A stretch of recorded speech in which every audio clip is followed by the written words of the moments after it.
আয়া সেরা দেখি আমার মার দুধের ডিব্বা আমার মায়া না পড়ে গেছে আমার মা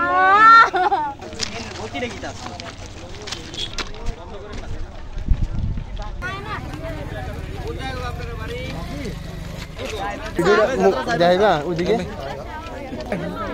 এই তোমরা দেখছো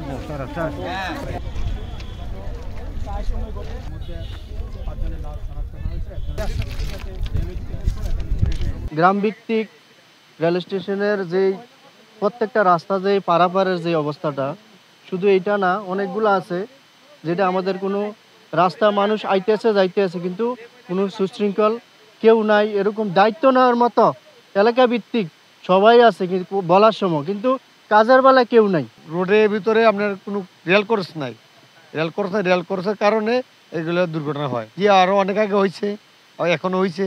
যদি রেল কোর্স থাকতো, রেলের পুলিশ থাকতো, তাহলে কোনো দুর্ঘটনা হতো না। এখন আমরা চাই, আমরা এলাকাবাসী চাই যাতে এখানে একটা রেল কোর্স দেয়, রেল কোর্স দিলে যাতে কোনো ঝুঁকিপূর্ণ না থাকে।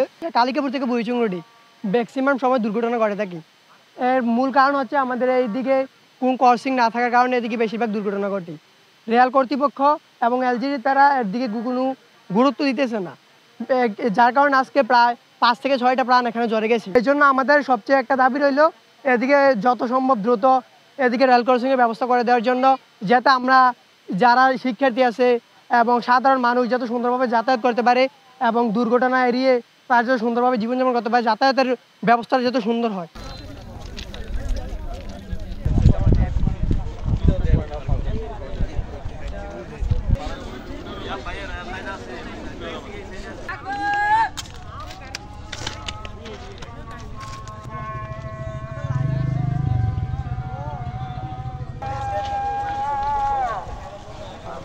আমার মা এখান থেকে যাওয়ার কথা ছিল, আমি জানি না।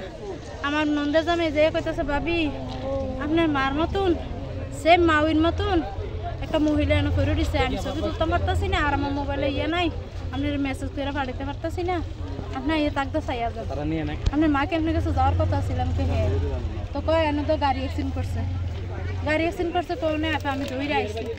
আয়া সেরা দেখি আমার মার দুধের ডিব্বা আমার মায়া না পড়ে গেছে আমার মা। আরে আল্লাহ রে, তুমি কি আমার মারে নিতে বিলা করে আছো? চট্টগ্রাম থেকে ঢাকাগামী সুবর্ণা এক্সপ্রেস ট্রেনটি আসলে কোথাও দাঁড়ায় না, এটা নন স্টপ ট্রেন যাচ্ছিল। তো অসতর্কতাবশত একটা অটো পার হচ্ছিল, তো এখানে গেট নেই, এটা একটা অবৈধ রাস্তা, এখানে রেল কর্তৃপক্ষ এখানে কোনো গেটের অনুমোদন দেয়নি।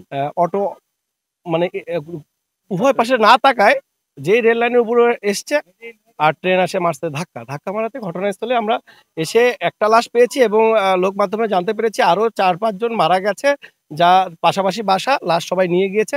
আমরা তদন্ত সাপেক্ষে এটা 100% শিওর করতে পারবো যে আসলে কয়জন মারা গেছে বা কয়জন হতাহত। আর বর্তমানে ঘটনাস্থলে আমরা একটা লাশ পেয়েছি।